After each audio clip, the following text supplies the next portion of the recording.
বোঝাতে চেয়েছি, লক্ষ্য করে দেখা যায় নামাজ পড়তে গেলে কোরআন লাগে। আপনারা যেটা বলেছেন ঠিকই বলেছেন, কিন্তু এবার আমার ভাষা তো উল্টো। মসজিদে যখন আযান দেওয়া হয় আল্লাহু আকবার আল্লাহু আকবার আশহাদু আল্লা ইলাহা ইল্লাল্লাহ বলে মসজিদে আযান দেওয়া হয়। আযান দেওয়া হয় মায়েদের মাথায় কাপড় পড়ে গেলে ওই কাপড়টা তুলে দেওয়ার জন্য নয়। আযান দেওয়া হয় দোকানে শাটার বন্ধ করার জন্য নয়। আযান দেওয়া হয় টিভিশনি ছাত্রকে ছুটি দেওয়ার জন্য নয়। আযান দেওয়া হয় খানা পিনা খাওয়ার জন্য নয়। আযান দেওয়া হয় মোবাইলের গানের সাউন্ড আস্তে করে দেওয়ার জন্য আযান দেওয়া হয় না। আযান দেওয়া একমাত্র আল্লাহর ইবাদত নামাজ পড়ার জন্য আযান দেওয়া হয়। এবার আপনারা বলেছিলেন নামাজ পড়তে গেলে কোরআন লাগে, কিন্তু প্রথম তো আমি শুরু ধরে ফেললাম মসজিদে যেটা আযান দেওয়া হয় ওটা তো নামাজের জন্য আযান দেওয়া হয়। আল্লাহর কসম করে বলি কোরআন শরীফে কোথাও ওই আযানটা নেই। যে আযানটা আমাদের মুয়াজ্জিন হুজুররা বলে ওটা কোরআন নয়, ওটাই হলো আমার নবীর জবানের হাদিস।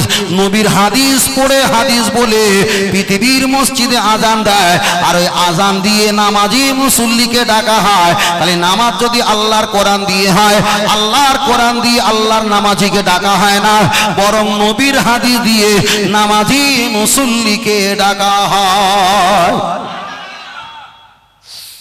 চলেন দ্বিতীয় নাম্বার অপশানে যাই। আপনি যখন মসজিদে চলে যাবেন, প্রথমে মসজিদে যাবার সময় আমরা প্রথমে ডান পা দিই। ডান পা মানে আরজুলাকুম, আমরা ডান পা দিই। ডান পা মসজিদে যখন আপনি দেবেন, কোরআন শরীফে কোথাও লেখা নেই যে মসজিদে তোমাকে ডান পা দিতে হবে। আল্লাহ নবী বলেছেন আল্লাহুম্মা ফতালি আবওয়াবা রাহমাতি, তোমরা এই দোয়াটা পড়বে, এটা হাদিস। আর মসজিদে যখন তোমরা প্রথমে পৌঁছাবে তোমরা ডান পা দেবে, এটা হলো হাদিস। পায়খানা ঘর থেকে যখন বার হবে তোমরা ডান পা আগে দিয়ে বার হবে, এটাই হলো হাদিস। আর এই মসজিদে যখন উঠবে ওটা ডান পা, ওটা কোরআন নয়, ওটা হলো নবী পাকের হাদিস। আপনি যখন দেখা যায় আপনি যখন আল্লাহুম্মা ফতালি আবওয়াবা রাহমাতি আপনি যখন দোয়া পড়বে ওটা কোরআন নয়, ওটাও নবী পাকের হাদিস। মসজিদে এবার যাওয়ার পর আপনি নিয়াত করবেন নাওয়াইতু আন উসাল্লিয়া লিল্লাহি তাআলা আরবা রাকাআত সালাতি ঈশা ফরদুল্লাহি তাআলা মুতাওয়াজ্জান ইলা জিহাদিল কাবাতে শরীফাতে আল্লাহু আকবার বলে হোক সেটা যোহর আসর মাগরিব এশা ফজর 3 রাকাত 2 রাকাত 5 4 রাকাত আপনি নিয়াত করবেন। নিয়াতের কথা তো আল্লাহর কোরআনের কোথাও নেই।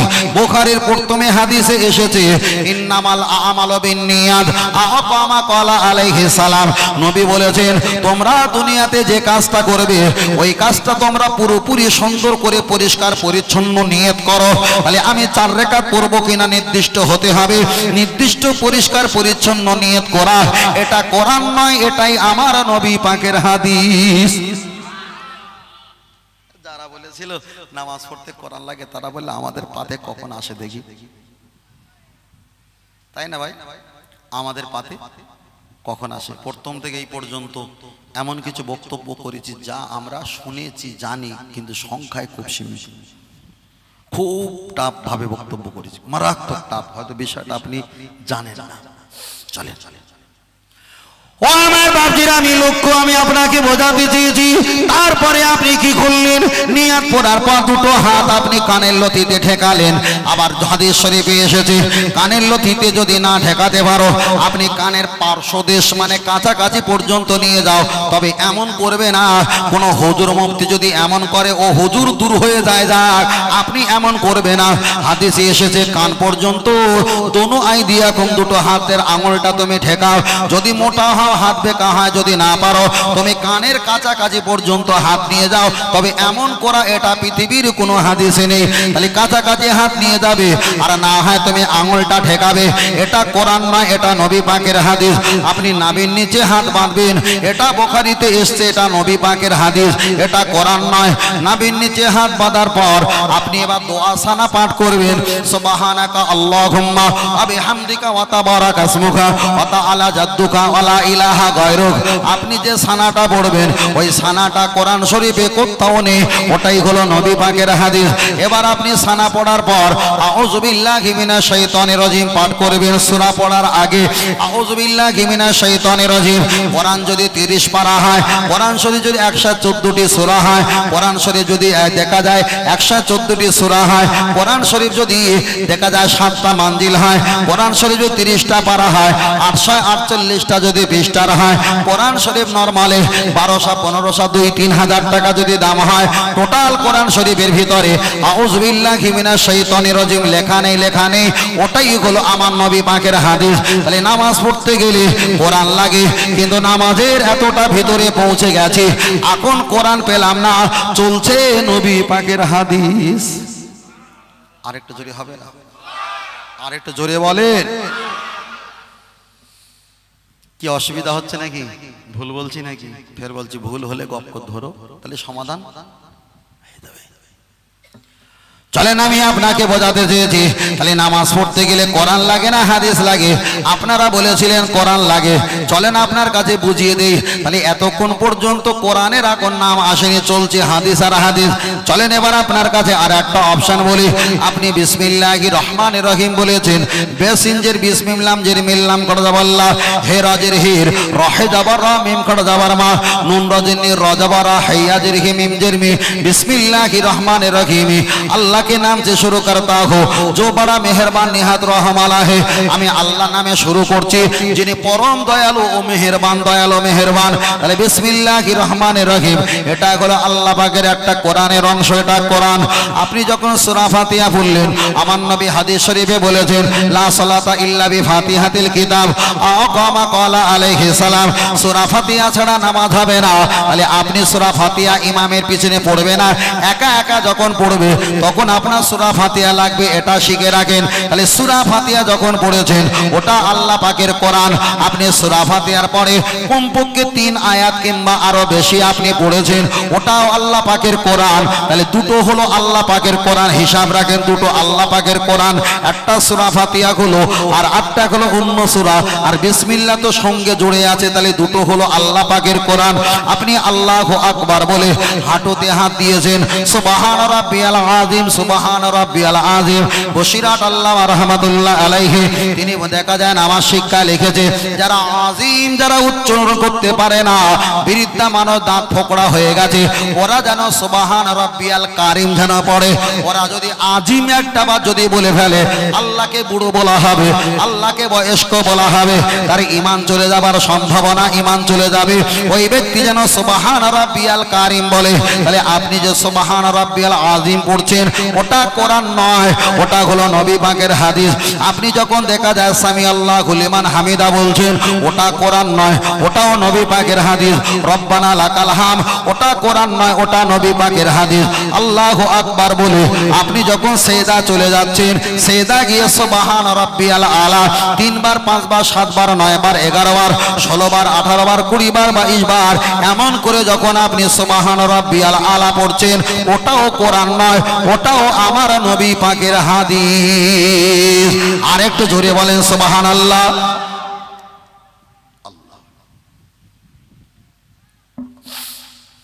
ও বাপজিরা, আমি আপনাকে বোঝাতে চেয়েছি, চলেন একটা বার আগিয়ে যাওয়া যায়। তাহলে আমরা যখন সুবহান রাব্বিয়াল আযীম বললাম, আলা বললাম, এটা হলো হাদিস। আপনি যখন বসে পড়বেন, 2 সেজদার মাঝখানে একটা দোয়া বলতে হয়, ওটাও কোরআন নয়, ওটাও হাদিস। আপনি যখন বসে বসে লক্ষ্য করে দেখা যায়, বসে বসে যখন আত্তাহিয়াত মানে তাশাহুদ পাঠ করবেন, ওটা কোরআন নয়, ওটাও নবী পাকের হাদিস। তাশাহুদ পাঠ করার পর আপনি যখন বসে বসে আত্তাহিয়াতের পরে দরুদ শরীফ পাঠ করবেন, দরুদ শরীফ পাঠ করাটা ওটাও কোরআন নয়, ওটা নবী পাকের হাদিস। আপনি যখন বসে বসে দোয়া মাসুরা পাঠ করবেন, দোয়া মাসুরাটাও আল্লাহ পাকের কোরআন নয়, ওটা হলো নবী পাকের হাদিস। আপনি যখন ডান দিকে সালাম ফিরাবেন আসসালামু আলাইকুম ওয়া রাহমাতুল্লাহ বলে নবী আমার জানিয়ে দিয়েছে আসসালামু ক্বাবলাল কালাম পহলে সালাম উনকে বাদ কালাম। প্রথমে তোমরা সালাম দেবে, তারপরে তোমরা দুনিয়াবি কথাবার্তা বলবে। তাহলে ডান দিকে যেটা সালাম ফিরালাম ওটা হলো সুন্নাত, ওটা হলো দেখা যায় ওয়াজিব। আর বাম দিকে যেটা ফিরালাম এটা হলো সুন্নাত। ডান দিকে সালাম ফিরানো ওয়াজিব আর বাম দিকে সালাম ফিরানো সুন্নাত। তাহলে আপনি যখন ডান দিকে সালাম ফিরিয়েছেন ওটা দেখা যায় নবী পাকের হাদিস। আপনি নবী পাকের হাদিস পালন করার পর আপনি যখন আল্লাহুম্মা আমিন বলেছেন ওটাও নবী পাকের হাদিস। আপনি যখন মোনাজাত করলেন, মোনাজাত করে মোনাজাত যখন শেষ হয়ে যায় ডানে বাঁয়ে সালাম ফিরকার दोनों हाथ उठाकर दुआ मांगी, हाथ बहुत ज्यादा ना उठा यानी कंधों से ऊंची ना करो, दुआ जा फारेग होकर दोनों हाथ मुंह पर फिर लो। আমরা যখন মোনাজাত করি দুটো হাত উঁচু করে যখন মোনাজাত করি, মোনাজাত যখন শেষ হয়ে যাবার আগে আমরা লা ইলাহা ইল্লাল্লাহ মুহাম্মাদুর রাসূলুল্লাহ সাল্লাল্লাহু আলাইহি ওয়াসাল্লাম বলে থাকি। পূর্ণাঙ্গ কলেমা শরীফ কোরআন শরীফের কোথাও নেই। কোরআন শরীফে এতটা এসেছে ওয়াকাফা বিল্লাহি শাহিদা মুহাম্মাদুর রাসূলুল্লাহ, এতটা কোরআন শরীফে এসেছে। পূর্ণাঙ্গ কলেমা কোরআন শরীফ নয়, ওটাই হলো আমার নবী পাকের হাদিস। আমি আপনাকে বোঝাতে চেয়েছি আপনি যখন মোনাজাত শেষ করার সময় দুনো হাত মুখ পার ফিরলো ইয়ানি মাসাবা করলো, দুটো হাত দিয়ে যখন মুখ থেকে মাসাবা করবেন ওটা হলো নবী পাকের হাদিস। চলেন আপনার কাছে একটু ভালো করে বুঝিয়ে দিই যেন সর্বসময় আমাদের খেয়াল আর স্মরণে বরণে আমাদের যেন ইয়াদ থাকে। চলেন একটাবার আগিয়ে যাওয়া যায়। তাহলে আমরা যখন নামাজ পড়বো আজান যখন দোয়া হয় মুখস্থ করে নেওয়া দাদু ভাই, আজানটা হলো হাদিস। আপনি ডান পা দেবেন ওটাও হাদিস। আল্লাহুম্মা আফতালি আবওয়াবা রাহমাতি ওটা হলো হাদিস। আপনি যখন নিয়াত করবেন ওই 4 রাকাত 3 রাকাতের নিয়াত, ইন্নামাল আমালু বিন্নিয়াত, নিয়াত করতে হয় প্রতিটা কাজে, ওটা হলো নবী পাকের হাদিস। তারপরে আপনি দেখা যায় কানের লতিতে হাত ঠেকালেন কিংবা দেখা যায় কাছাকাছি হাত নিয়ে গেলেন ওটা হলো হাদিস। নাভির নিচে যখন হাত বাঁধবেন ওটা হলো হাদিস। আপনি যখন দেখা যায় সুবহানাকা আল্লাহুম্মা আপনি যখন দোয়া সানা পাঠ করবেন ওটা কোরআন নয়, ওটা নবী পাকের হাদিস। আপনি বিসমিল্লাহির রহমানির রহিম পাঠ করে সূরা ফাতিহা পাঠ করবেন, এগুলো হলো কোরআন। অন্য একটা সূরা পাঠ করবে, এগুলো হলো আল্লাহর কোরআন।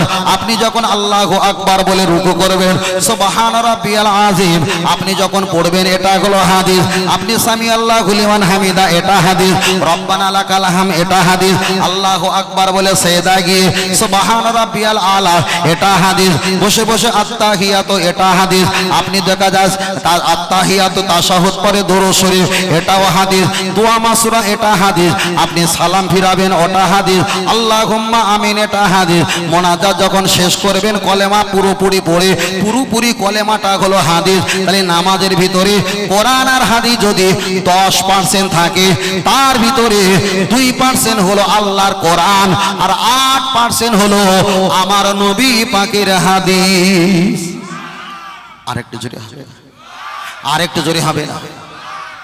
তাহলে এখানে পরিষ্কার হয়ে গেল কি যে নামাজ পড়তে গেলে কোরআন লাগে, এটা শুধু শেষ নয়, নামাজ পড়তে গেলে আমার নবী পাকের আজকে থেকে খেয়াল থাকবে, আজ থেকে খেয়াল রাখবো যে কোরআনের পার্সেন্ট যদি 2 থাকে হাদিসের পার্সেন্ট 8, কোরআনের পার্সেন্ট যদি 2 থাকে হাদিসের পার্সেন্ট 8। তাহলে এখানে প্রমাণ হয়ে গেল নামাজ পড়তে গেলে কোরআন লাগে, কথাটা সত্য। তার চাইতে আরো আফজাল ভালো নামাজ পড়তে গেলে হাদিস লাগে। তার কারণ যেখানে আমার নবী সেখানে আল্লাহ পাকের রহমত। জোরে বলেন সুবহানাল্লাহ। আরেকটু জোরে হবে না? আরেকটু জোরে হবে না? দরুদ শরীফ আল্লাহুম্মা, খুব জোরে।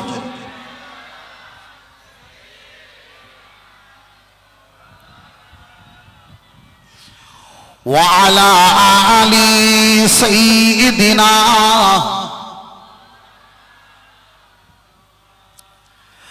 মা আমিনার ঘরে যাব, সেইখানে আখিরি নবীকে পাব।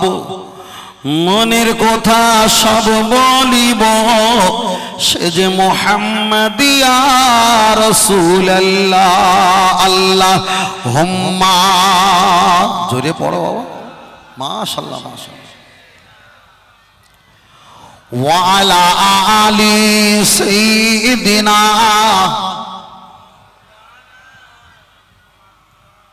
এ জগতে যাহার জবান নবীর জন্যে কাঁদে না, সে তো ভাই জান পরকালে নবীর শাফাত পাইবে না। আল্লাহুম্মা সাল্লি আলা, মুখ খুলে পড়ো বাবা, মাশাআল্লাহ মাশাআল্লাহ, নবীর নামে পড়ো। যত রাত গভীর হয় আল্লাহ রহমতের দরজা খোলে, পড়ো বাবা। সাল্লাল্লাহু আলাইহি ওয়াসাল্লাম। ইয়া আল্লাহু ইয়া আমান ইয়া রাজ্জাকু ইয়া ফাত্তাহু ইয়া গনি আল্লাহু ইয়া আজিজ ইয়া কাফি। কখনো আল্লাহু আকবার, কখনো সুবহানাল্লাহ, কখনো আমিন, কখনো মাশাআল্লাহ আমরা তেলাওয়াত করব।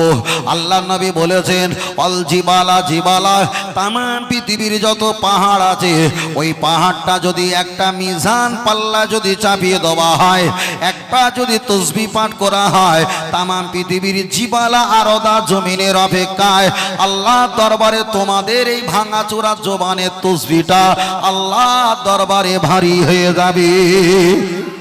চলেন আমি আপনাকে বোঝাতে চেয়েছি, আল্লাহ নবী একটা হাদিস শরীফ বলেছেন, হাদিসটা মেশকাতের বর্ণনা এসেছে। একবার সুবহানাল্লাহ আপনারা পাঠ করেছেন, আল্লাহ নবী কি অফার দিয়েছে শুনে দেখেন। নবী আমার বললেন একবার যদি সুবহানাল্লাহ পাঠ করা হয়, আসসামা মানে আসমান, আল আরদা মানে জমিন, আসমান আর জমিন যতটা difference lakh lakh million million billion billion trillion trillion crore crore kilometre রাস্তা, একবার যদি কোনো বান্দা সুবহানাল্লাহ পাঠ করে, আমার আল্লাহ এত দয়া এতটা ফাঁকা জায়গা একবার সুবহানাল্লাহ বলার বিনিময়ে নেকি দিয়ে ভরপুর করিয়ে দেয়। কি দয়া আল্লাহ! ও আমার সোনা মানিকেরা, লক্ষ্য করে দেখা যায় আমার আল্লাহ মারাত্মক আমাদের প্রতি দয়া। আল্লাহর এক নাম হলো রহমান, আল্লাহর এক নাম হলো রহিম। দয়া আর দয়া, দয়া আর দয়া। বান্দা যদি সারা জীবন গুনাহ করলো কিন্তু মসজিদে আসে না, আল্লাহ মনে করে বান্দা হয়তো আগামী শুক্রবার থেকে মসজিদে আসবে, বান্দা হয়তো আসে না। আমার আল্লাহ মনে করলেন হয়তো রমজান মাস থেকে নামাজি ধরেছে, বান্দা হয়তো আমার নামে ইবাদত করবে। বান্দা যখন টুপি খুলে দেয়, দাড়িটা যখন আবার পরিষ্কার করে দেয়, আমার আল্লাহ আবার কষ্ট পায়, আবার মনে মনে করে বান্দা হয়তো কিছুদিন পরে আল্লাহ আমি আল্লাহর কন্যা সন্তান দিয়েছি, নাতি পোতা দিয়েছি, বয়সটা অনেক হয়ে গেছে, এই চিন্তা করে হয়তো আমি আল্লাহ আমার ঘরে এসে ইবাদত করবে। আমার আল্লাহ বড় আশা পেতে থাকে। বান্দা যখন ইবাদত করে না, আমার আল্লাহ একটু বয়সটা বাড়িয়ে দেয়, বান্দা যাতে আমার বয়সটা পেয়ে ওই বয়সের ভিতরে আমাকে একটু ডেকে গুনাহটা যাতে মাফ করে নেয়। বান্দা যদি তখনও আল্লাহকে না ডাকে, মরণের মুহূর্তে যদি ওই দেখা যায় হসপিটালের বেডরুমে, হসপিটালের তোষকে, হসপিটালের বেডরুমে কানায় কানায় বসে হাতে সেলাই, নাকে অক্সিজেন দিয়ে যদি আল্লাহকে একটা বার ডাকে, আমার আল্লাহ ঘুমায় না, আমার আল্লাহ খায় না। বান্দার আল্লাহ বলা বিনিময়ে আওয়াজ দেওয়ার জন্য আমার আল্লাহ আপনার আমার দিকে রহমতের নজরে তাকিয়ে আছে। বিরাট দয়ালু আমার আল্লাহ। চলেন আমি আপনাকে বোঝাতে চেয়েছি, লক্ষ্য করে দেখা যায় সমাজের এমন কিছু বিধি ব্যায়াম আছে, ওরা বলে আল্লাহ আমার নামাজ পড়া তৌফিক দেয় না বলে আমি পড়িনি। আবার কেউ বলে আল্লাহ নামাজ পড়া তৌফিক দিলে আমি নামাজ পড়ব। এবার আপনি বলেন, যিনি নামাজ পড়ে না আর যিনি নামাজ পড়ে, এটা কি আমার আল্লাহর তৌফিকের ব্যাপার? এখন আমি আপনাকে বোঝাতে চেয়েছি, লক্ষ্য করে দেখা যায় তাহলে একজন ব্যভিচারী করেছে, একজন ব্যভিচারী যখন করলো, জেনা ব্যভিচারী করেছে, আর পাড়ায় তিনি খবর দিচ্ছে, তিনি গল্প করছে, ভাই আলেমরা ওয়াজ করে যা কিছু হয় আমার আল্লাহর হুকুমে হয়। দুনিয়ার গাছের যদি একটা পাতা নড়ে সেটা আল্লাহর হুকুমে হয়, কচুরি পাতা যদি নড়ে সেটা আল্লাহর হুকুমে হয়, হাওয়া যদি হয় সেটা আল্লাহর হুকুমে হয়। আল্লাহ হলো কুল কায়নাতের মালিক, আল্লাহর হুকুমে সব কিছু হয়। তাহলে আপনি তো ইমাম সাহেব হুজুর, আপনি ওয়াজ করেছেন সব কিছু আল্লাহর হুকুমে হয়, তাহলে আমি যখন অমুক জায়গায় ব্যভিচারী করতে গিয়ে আমি ধরা পড়েছি, এটা কি আল্লাহর হুকুমে নয়? বলে না বলে না, কিছু আছে, ইবলিস আছে। চলেন আমি আপনাকে বোঝাতে চেয়েছি, লক্ষ্য করে দেখা যায়, আমি আপনার কাছে একটাই কথা বলতে চেয়েছি, তাহলে মানুষ যদি গুনাহ করে ওটা কি আল্লাহর পক্ষ থেকে? মানুষ যখন নেকির কাজ করে ওটা কি আল্লাহর পক্ষ থেকে?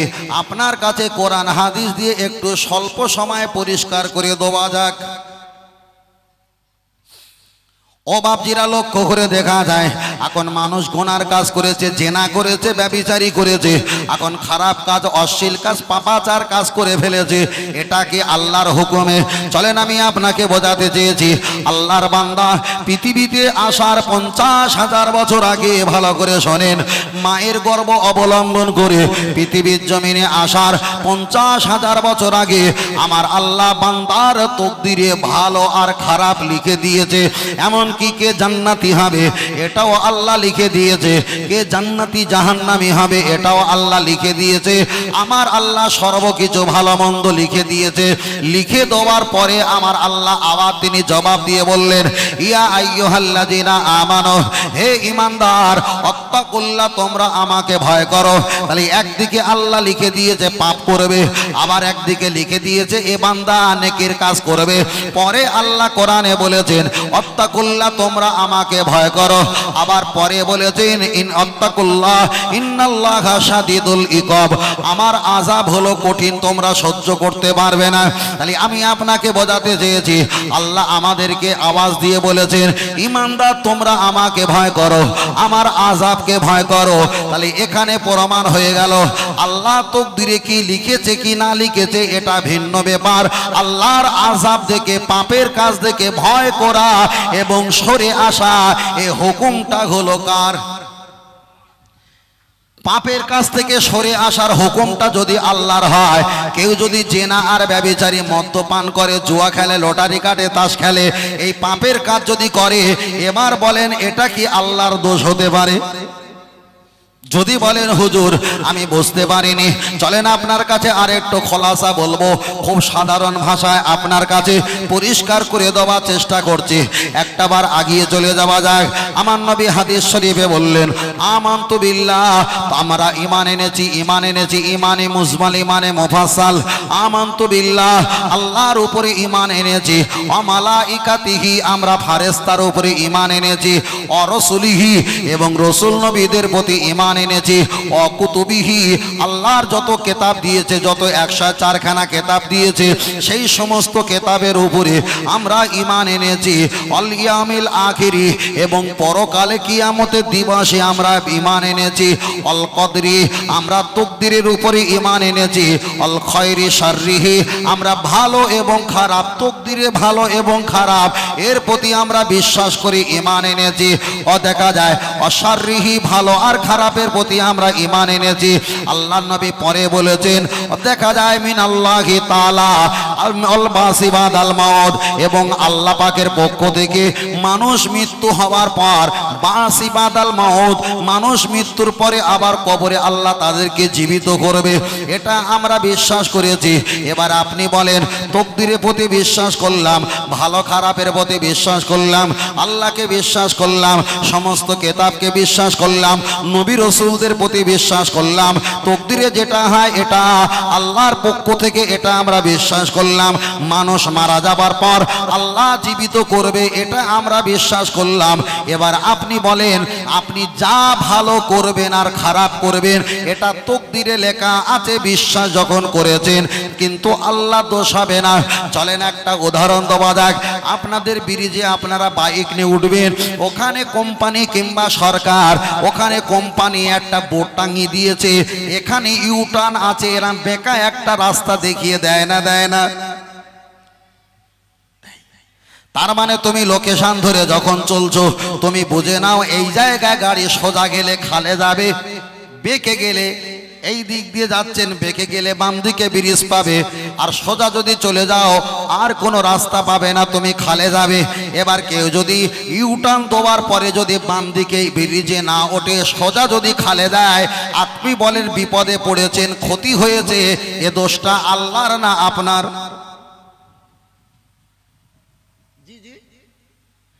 এটা বলেন কার? এটা নিজেদেরই দোষ। ভালো করে বোঝেন। এখন এই কথাটা আমি অহংকার করে বলছি না, আপনার লাইফে এখন কেউ বলিনি। সত্য কথা বলেন দিন, কে বলেছে? বলিনি। ও আমার বাপজিরা, আমি আপনাকে বোঝাতে চেয়েছি, লক্ষ্য করে দেখা যায় যদি কোম্পানি একটা বোট মেরে দেয়, বোট মেরে দেওয়ার পরে ওখানে লেখা আছে ইউটার্ন, তোমার এখানে একটু কাত হতে হবে, একটু গোল করে বেঁকতে হবে। আপনি যদি ইউটার্ন না নিয়ে সোজা যদি চলে যাও, নিশ্চয়ই গর্ত আর বাঁশের যে আগা হোল আছে ওখানে পড়ে আমার জীবনটা খাতরা হতে পারে, খাতরা হতে পারে। ঠিক আমার আল্লাহর কোরআন তো ওটাই বলে দিয়েছে, ইন্নামা নিশ্চয়ই হারামা, হারাম করেছে, মাইতাতা মৃত ওয়াদ্দামা রক্ত লাহামুন গোস্ত, আমি আল্লাহ এই শুকরগুলো হারাম করে দিয়েছি। আল্লাহর কোরআন পরে জানিয়ে দিয়েছে। দেখা যায় আল্লাহর কোরআন বললেন লা তাকরাবুস সালাত, তোমরা কখনো নামাজে ধারে বাড়ে যাবে না। ও আনতুম সুকারা, আমি তোমাদের জন্য মদ হারাম করে দিয়েছি। আমার আল্লাহর কোরআন পরে বলে দিয়েছে তোমরা জেনা ধারে বাড়ে যাবে না, আমি আল্লাহ এটা তোমাদের হারাম করে দিয়েছি।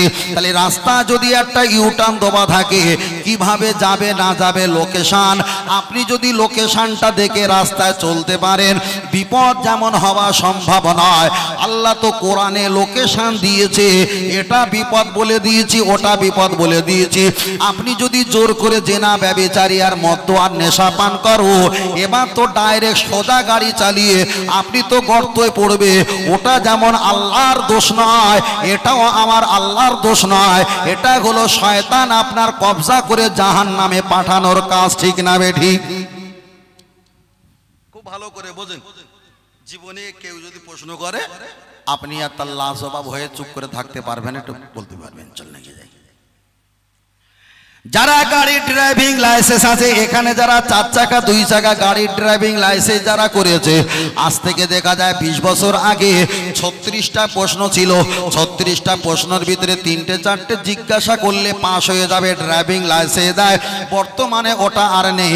120খানা প্রশ্ন আছে, তার 160খানা প্রশ্ন আছে, তার ভিতরে প্রশ্ন আসবে 10টা, 10টার ভিতরে পাস করতে হবে 7টা, তাও কম্পিউটার মাওজে।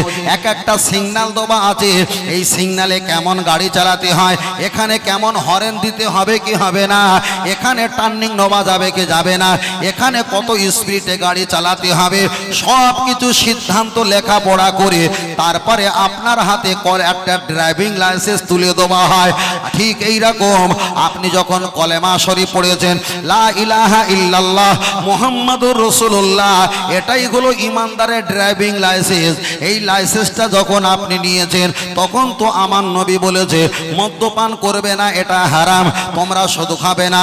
নবী আমার বললেন যিনি শুধু খায়, অমুকিলাহু যিনি শুধু খাওয়ায়, অতাতিবাহু যারা সুদের ব্যাপারে লেখালেখি করে, অশাহিদাইহি যারা সাক্ষ্য দেয়, এত টাকা দিলে তুমি অমুক বছরে এত টাকা পাবে।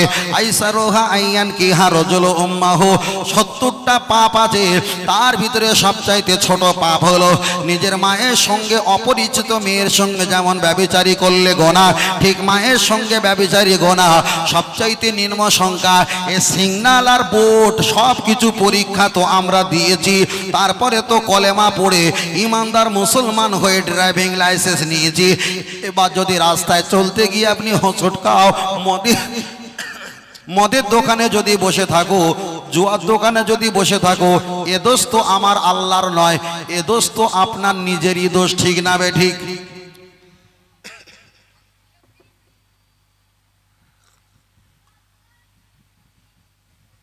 আচ্ছা, আমি কি আপনার সাথে গল্প করছি বাবু?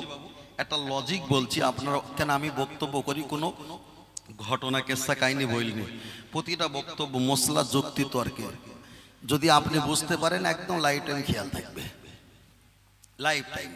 তাহলে জেনে নাও যে আল্লাহর হুকুমে সবকিছু হয়, আল্লাহ সবকিছু লিখে দিয়েছে। তোবার পরেও সরকার ওখানে খাল খুঁড়েছে, সরকার ব্রিজ করেছে, খাল খুঁড়েছে ব্রিজ করেছে, তবুও একটা সিগন্যাল দিয়েছে, এটা হলো খাল মরে যাবি, এটা হলো ব্রিজ পার হয়ে যাবি। আল্লাহ তকদিরে খারাপও লিখে দিয়েছে, ভালো লিখে দিয়েছে, তোবার পরে বলছে এটা হারাম এটা হালাল। কথাটা ক্লিয়ার? কথা ক্লিয়ার?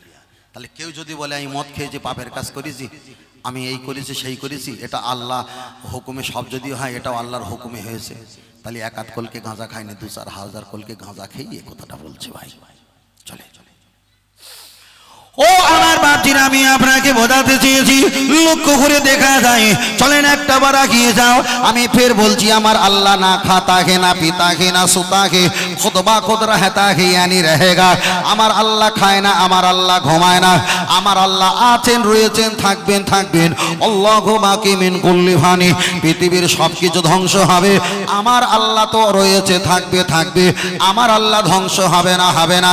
চলেন আমি আপনার কাছে একটাই কথা বলছি, এখন আপনি রাস্তা দিয়ে যখন আসছেন, আস্তে আস্তে আস্তে আস্তে হঠাৎ করে আপনার একটা পায়ে ঢেলা পড়েছে, হোঁচট পড়েছে, হোঁচট খাওয়ার সঙ্গে সঙ্গে আপনি মা বলে ঠেলে উঠেছেন, আপনি মাকে ডেকেছেন, ওটা আপনার ব্যক্তিগত ব্যাপার। কিন্তু নবী আমার একটা হাদিস শরীফে বলেছেন, তোমরা যখন বিপদে পড়বে, তোমরা যখন মুসিবতে পড়বে, তখন তোমরা লা ইলাহা ইল্লা আনতা সুবহানাকা ইন্নী কুনতু মিনাজ জালিমিন, তোমরা এই মুসিবত থেকে হেফাজতের জন্য আল্লাহর কাছে সাহায্য চাইবে। তাহলে এটা প্রমাণ হয়ে গেল, মুসিবতের দোয়া যখন আবিষ্কার হয়েছে, রাস্তায় হোঁচট খাবো এটা 100%। চলেন আমি আপনার কাছে বোঝাতে চেয়েছি, তার কারণ আপনাদের এখানে প্যান্ডেল যখন হয়েছে, মাইক যখন হ্যালো হ্যালো শুরু হয়েছে, 100% হুজুরের দাওয়াত এখানে আছে, আসবে আসবে। তাহলে মুসিবতের দোয়া যখন নবী প্রকাশ করে দিয়েছে, উম্মাতে মুহাম্মাদি মুসিবতে পড়বে এটা শিওর। চলেন আমি আপনার কাছে বোঝাতে চেয়েছি, লক্ষ্য করে দেখা যায় ও বাপজিরা, তাহলে আজকের পরিষ্কার হয়ে গেল, কোন ব্যক্তি যদি জেনা ব্যভিচারী করে, ওটা আল্লাহর পক্ষ থেকে নয়, ওটা ইবলিসের পক্ষ থেকে। তাই নবী আমার একটা হাদিস শরীফে বললেন, তোমরা যখন শয়তানের ওয়াসওয়াসায় পড়ে যাবে, লা হাওলা ওয়ালা কুওয়াতা ইল্লা বিল্লাহ, এই দোয়াটা তোমরা পাঠ করবে। যদিও তোমরা পড়তে না পারো, আউযু বিল্লাহি মিনাশ শাইতানির রাজিম, আল্লাহর কাছে সাহায্য চাইবে, শয়তান থেকে হেফাজত চাইবে। আল্লাহ তো শিখিয়েছে, নবীও শিখিয়েছে। তবুও বান্দা যদি মদ খায় এক ঢোক, চানাচুর খায়, পেঁয়াজি চপ খায় এক ঢোক, আর বেশম লেগে যদি মারা যায়, এটা তো আল্লাহর দোষ দিলে হবে না, এটা তো বান্দার বাঁদরামু। কথা বলো না, কথা বলো না, কথা বলো, একটু কথা বললে আমি গুলিয়ে যাবে। কথা বুঝতে পেরেছেন? প্রতিদিন নতুন ওয়াজ করতে হয়, কথা বুঝতে পেরেছেন? প্রতিদিন এই চোখ লাগানো থাকে, তো আপনারা শুনছেন আজকের ওয়াজ, কিন্তু যারা লাইভে থাকে তারা প্রতিদিন ওয়াজ শোনে। এক জায়গায় ওয়াজ করেছি রানীহাটে, কি ওয়াজ করেছি ওরা শুনেছে, প্রায় 800 লোক শুনেছে। আপনারা কজন আছেন? ওরা প্রায় কম বেশি 1500 লোক শুনেছে। আমি যদি আবার সেই ওয়াজ এখানে করি, আপনারা বুঝতে পারবে না, বুঝতে পারবে ওরা। কথা বুঝতে পেরেছেন? খুব মাথায় টেনশন থাকে, চাপ থাকে, একদম শান্ত ভয়ে বসে থাকেন। তবে ভালো কথা বলতে না পারলে, মিথ্যা কথা বলে আমি হাসাতে পারবো না। ভালো কথা বলতে পারিনি, আমি পালিয়ে যাই, তবে মিথ্যা কথা বলে আমি হাসাতে পারবো না। আর হাসার এখন সময় নেই। কেন? সারাটা দিন 24 ঘন্টার ভিতরে 24 ঘন্টা হাসছি, তার ভিতরে 4 ঘন্টা একটু কাঁদি, 20 ঘন্টা হাসি। কোরআন বলেছে, ফালিয়া ধাকো কলিলাও ফালিয়া বুকো কাসিরা, বেশি বেশি কাঁদো, অল্প অল্প হাসো। কিন্তু আমাদের হাসার পরিমাণ 20 ঘন্টা, কাঁদার পরিমাণ 4 ঘন্টা, তাও হয় না। অন্তত 2 ঘন্টা একটু কষ্ট করে বসে থাকি। কিছু মনে করবেন না তো ভাই? কিছু মনে করবেন না। চলে চলে ও আমার বাপজিরা, আমি আপনাকে বোঝাচ্ছিলাম, চলেন একটা বার এগিয়ে যাওয়া যাক। লক্ষ্য করে দেখা যায়, এবার আপনি বলবেন, হুজুর আমার বাচ্চা রাস্তা দিয়ে চলতে চলতে একটা হাত ভেঙে গেছে। ভালো করে শোনেন মুসলা, সব আল্লাহ দোষ দিলে হবে না। আপনি রাস্তায় চলতে চলতে হঠাৎ করে আপনার একটা হাত ভেঙে গেছে, বাচ্চা চলতে চলতে ভেঙে গেছে, আপনার পায়ে বাইকের চাকা উঠে পায়ের হাড়গুলো ফেসাং হয়ে গেছে, মানে হাড্ডিটা ভেঙে গেছে। এবার আপনি বলেন, এটা কি আল্লাহর পক্ষ থেকে না আপনার পক্ষ থেকে? চলেন আমি আপনাকে বোঝাতে চেয়েছি, নবী আমার হাদিস শরীফে বললেন, আমি যখন রাস্তায় চলতাম, আমি মাথাটা নিচু করে চলতাম। মাথা নিচু করে চললে তৃণলতা ঘাসের দিকে নজর পড়ে, মাথা নিচু করে চললে মাটির দিকে নজর পড়ে, আর যাদের মাটির দিকে ঘাসের দিকে নজর পড়ে তাদের চোখের জ্যোতিটা বেড়ে যায়, চোখের জ্যোতিটা বেড়ে যায়, তারা তো রাস্তায় চললে বিপদ হওয়া সম্ভব নয়। আর যারা মোবাইলে পণ্য ভিডিও দেখে দেখে বুলো ফিলে মোবাইলে খাটুন আর ফ্রি ফায়ার পাবজি দেখা যায় লুডো কিংবা গেম খেলে খেলে সবুজ লাইট চোখে লেগে লেগে দেখতে পাচ্ছে সবাই, কিন্তু কে কে বলতে পারবে না, চোখটা তো ক্ষতি হয়ে গেছে। এখন যদি রাস্তায় এখন দেখা যায় শুকুর আলীর জায়গায় কুকুর আলীকে পাঁজা করে যদি বলে চাচা কেমন আছো, এটা কি আল্লাহর দোষ না তার দোষ?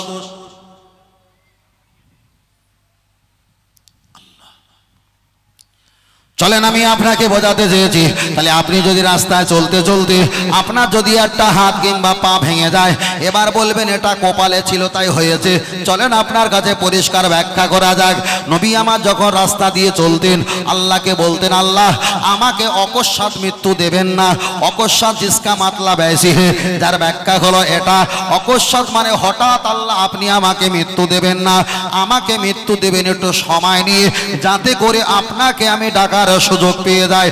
আমাদের সমাজে একটা প্রচলিত আছে, একটা বিধি ব্যায়াম আছে, কেউ যদি হঠাৎ মারা যায় আমরা বলবো আহা হঠাৎ মারা গেছে, লোকটা কতই না ভালো ছিল। কিন্তু হাদিস বিবরণ দিয়েছে যারা হঠাৎ মারা যায় হঠাৎ যারা মারা যায়, হোক সেটা স্ট্রোক হয়ে হোক সেটা বুকের যন্ত্রণায়, হঠাৎ যারা মারা যায় রাসূল বলেছেন তাদের কপালটাই খারাপ। নবী আমার পরে একটা হাদিস শরীফে বলেছেন যারা বাড়িতে 2 মাস 6 মাস 1 বছর 3 বছর অ্যাকচুয়ালি কষ্ট অনুতপ্ত ভুগে ভুগে কষ্ট ক্লান্ত হয়ে যারা মৃত্যুবরণ করে, ওই কষ্টের ভিতরে আল্লাহকে জাহান ভরে ডাকে, আল্লাহকে বারবার জাহান ভরে ডাকার বিনিময় সাগিরা কালিলুন ছোট ছোট ছোট ছোট অল্প যেগুলো গুনাহ আছে কষ্টের ভিতরে আল্লাহকে ডাকার বিনিময় আমার আল্লাহ ছোট গুনাহকে মাফ করে দিয়ে থাকে। কিন্তু সমাজের বিধি ব্যায়াম চায়ের দোকানে ফতোয়া দেয়, যারা মরেও মরছে না 3 মাস 6 মাস 1 বছর 2 বছর বিছান সজ্জা সাহিত্য আছে, চায়ের দোকানে বলে আর বেড়ায়, আরে উনি কি এক্ষুনি মরবে, কত পাপের কাজ করেছে আল্লাহ সেটা দেখাচ্ছে, এটাই হলো রং। আপনার কথা ইসলাম না।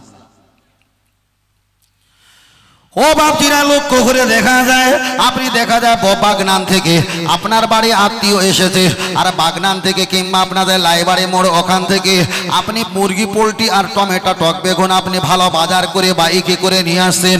আমাদের পোটে উঠতে গেলে এখন বাইক তোলার জন্য একটা রাস্তা করা হয় সরু করে, এখন বেচারি যুবক ছেলেটা বাইকটা স্টার্ট দিয়ে একে গিয়ার দিয়ে পিক আপ দিয়ে আস্তে আস্তে ঘরের দাবায় বাইকটা রাখতে যাবে, স্ত্রীকে বলে স্ত্রী আমি চোখে দেখতে পাই না, আমাকে ধরো ধরো, গা কাঁপতে কাঁপতে কাঁপতে টোল খেয়ে ধাক্কা খেয়ে ওখানে পড়ে স্ট্রোক হয়ে মারা গেছে।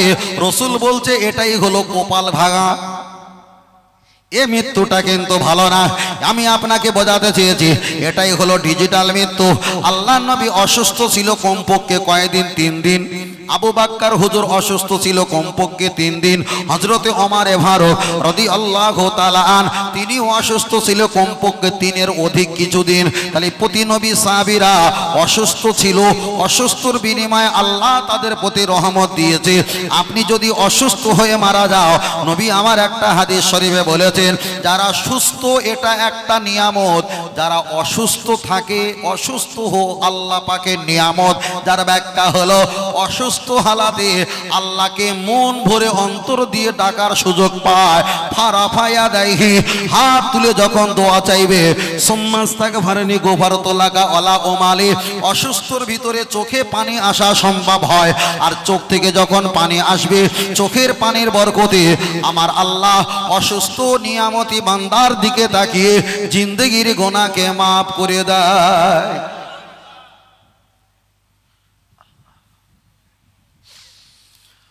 ও বাপজিরা চলেন লক্ষ্য করে দেখা যায়, আমি আপনার কাছে বোঝাতে চেয়েছি তাহলে আজকে আপনাদের কাছে যে বিষয়টা বলছিলাম, কেউ যদি মদ খায় এটা আল্লাহর দোষ নয়। স্ত্রীর সঙ্গে টেনশন করেছে, মদ খেয়ে এসে স্ত্রীর 14 গোষ্ঠী তালাক দেয়, এটা কি আল্লাহর দোষ? একজন পার্টিতে ছিল, পার্টিতে থাকার পর পয়সা তাকে দেয়নি রাজনীতির মানুষ, এখন তাকে মারার জন্য মদ খেয়েছে, এটা কি আল্লাহর দোষ? এখন রাস্তা দিয়ে চলতে চলতে মদ খেয়েছে, মদ যাদেরকে হত্যা করে মার্ডার করে ওরা তো মানুষকে বন্ধুত্ব করে মদ আর অনেক কিছু খাবার নিয়ে ফাঁকা জায়গায় যায়, যাকে মারার চক্রান্ত হয় তাকে বেশি বেশি খাওয়ায়, আর যারা মারবে তারা শুধু গালে দিয়ে রাখে কিন্তু ঢোক গেলে না। এবার বলেন যিনি খেয়েছে বেশি আর যিনি কম খেয়েছে উভয় ছিল শয়তানি কৌশল, এখানে আল্লাহর কোনো দোষ নয়। তবে আমার আল্লাহ জানিয়েছে ইয়াকা নাবুদু ওয়া ইয়াকা নাস্তাইন, বান্দা তুমি আমার ইবাদত করবে, আমার কাছে সাহায্য চাইবে। যে বান্দা আমার কাছে সাহায্য চায় না আমি বড় রাগান্বিত হয়ে যাই, আর যে বান্দা আমার কাছে বারবার সাহায্য চায় আমি আল্লাহ বড় খুশি হয়ে যাই। আর একটু জোরে হবে না? আপনাদের অসুবিধা হয় না তো বড় ভাই? আলহামদুলিল্লাহ। আল্লাহ, এটা হলো বাক্য রচনা। কবিতা লিখলে 10%, বাক্য রচনা করলে 28%। বাক্য রচনা করতে গেলে খুব টাফ। আমি বসছি এক এক সেকেন্ডে 5 রকম বাক্য রচনা আমার ব্রেনে নিয়ে আসতে হচ্ছে। আবার মামা সাহেব কি করছে ওটা? আবার মামা সাহেব ভাই এই দেখে ওটারে কে কাজ নেই, আপনি চা নিয়ে আসছেন, আপনি খান আর বড় ভাইকে দেন, দুইজনে দেন, বুঝলেন না? আজকের আমার দুটো খলিফাকে পেয়েছি, বুঝলেন না? আলহামদুলিল্লাহ বলেন। আল্লাহ ভাইকে কবুল করেন, বলুন আমিন। আমাকে কিছু দেবেন না? আমি একটু গালে পোকা এসেছিল, পানি খেয়েছি, আমাকে না না না চা দেবেন না, একদিন দেবেন, আপনি খান, কোনো অসুবিধা নেই। চলেন একটা মশলা বলি। মশলা হলো কোনো ব্যক্তি যখন ইমামতি করবে এ বাচ্চা কথা বললে হবে না, একদম তাদের ভাই তোমরা অনেক আনন্দ করেছো না, আব্বা চাচা বড় ভাই বসে আছে না, একদম কথা বলো না, আমার দিকে তাকান। ইমাম সাহেব যখন কেরাত পড়বে, মশলাটা বলে লেই, চার একটা মশলা বলে লেই, বড় ভাই চার একটা মশলা বলি ছোট করে, হ্যাঁ মশলা খান ভাইকে। ইমাম সাহেব যখন কেরাত পড়বে আলহামদুলিল্লাহি রাব্বিল আলামিন আর রহমানির রহিম, ইমাম সাহেব যখন কেরাত পড়বে ইমাম সাহেব কাশতে পারে, গোলা খাকার দিতে পারে। হানাফি মাযহাবের মাসলা হলো ইমাম সাহেব কেরাত পরিষ্কার করার জন্য তিনি গোলা খাকার দিতে পারে, জোরে জোরে কাশতে পারে, এতে সমস্যা নেই। কিন্তু ইমাম সাহেবের দিকে তাকিয়ে মুসল্লি যদি ওই ফাঁকে দুটো গোলা খাকার দেয়, বসিরাট আল্লামা হুজুর বলেছে তার নামাজটা মাকরুহ। কথাটা ক্লিয়ার হলো? চলেন। তাহলে ইমাম সাহেব কেরাত পরিষ্কার করার জন্য উনি গোলা খাকার দেবে, এটা ভালো। কিন্তু দেখা যায় উনি যদি গোলা খাকার দেওয়ার পর পিছনে মুসল্লিরা যদি ওনার দিকে তাকিয়ে গোলাটা একটু আওয়াজ দেয়, কাশে, ওটা হবে নামাজ মাকরুহ। এক। দ্বিতীয় নাম্বার হলো ইমাম সাহেব কেরাত পড়বে, লম্বা কি চওড়া, ছোট কি বড়, ওটা ইমামের কাজ। কোনো মুসল্লি যদি বলে আমরা খুব ব্যস্ত, তাড়াতাড়ি নামাজটা পড়িয়ে দাও, প্রতি মুসল্লি নামাজটা হবে মাকরুহ। চলেন তৃতীয় নাম্বার আমি আপনাকে বোঝাতে চেয়েছি, এটা হলো আদবের মাহফিল। নবী আমার জানিয়ে দিয়েছে ইজা মারাতুম মিরিয়াজিল জান্নাহ আকামা কালা আলাইহিস সালাম, এটা হলো বেহেশতের বাগান। আল্লাহর নবী একটা হাদিসের কিতাবটার নাম হলো ফতোয়ায়ে মুজমা। কেউ যদি দিনের মাহফিলে, দিনের ওয়াজের মাহফিলে কিছুক্ষণ যদি বসে দিনের কথা শ্রবণ, তালিম ব্যবস্থা এমন কিছু শ্রবণ করে, মসজিদে নববীতে ইতিকাফ করলে যতটা নেকি হবে, দিনের খেদমতে তালিমের ভিতরে বসে থাকলে মসজিদে নববীর অপেক্ষায় আল্লাহ ওই বান্দার প্রতি আরো বেশি রাজি হয়ে যাবে। চলেন তৃতীয় নাম্বার।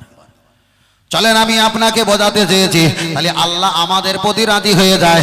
আর একটা কিতাবে এসেছে যারা ওয়াজের মাহফিলে দিনের আলেমের বক্তব্য, কোরআন হাদিসের বক্তব্য যারা বসে থাকে, যতক্ষণ বসে থাকবে ওহিদুন ইসনানি সলারো বা খমসা তিসা, ওদের বাপ মা দাদা দাদি নানা নানি 6টা মুরব্বির কবরে আযাব, অতক্ষণ পর্যন্ত আল্লাহ মাপ রেখে দেবেন। জোরে বলেন।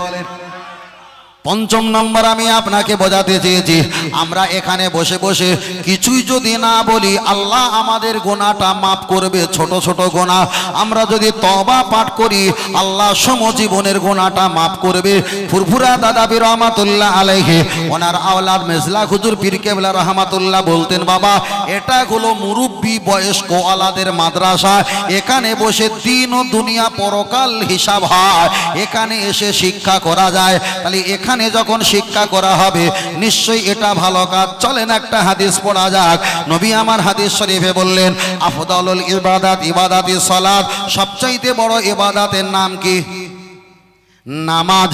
নবী আমার পরে বললেন আফদালুজ জিকরি জিকরি লা ইলাহা ইল্লাল্লাহ, সবচাইতে বড় জিকিরের নাম হলো কলেমা। নবী আমার পরে বললেন আফদালুত তিলাওয়াত তিলাওয়াতুল কোরআন, সবচাইতে বড় তেলাওয়াত হলো আল্লাহর কোরআন তেলাওয়াত। তাহলে নামাজে কি চা খাওয়া হয়? তাহলে বড় ইবাদতে চা খাওয়া হয় না, বড় তেলাওয়াত এখানে হচ্ছে কোরআন তেলাওয়াত, এখানে চা খাবে।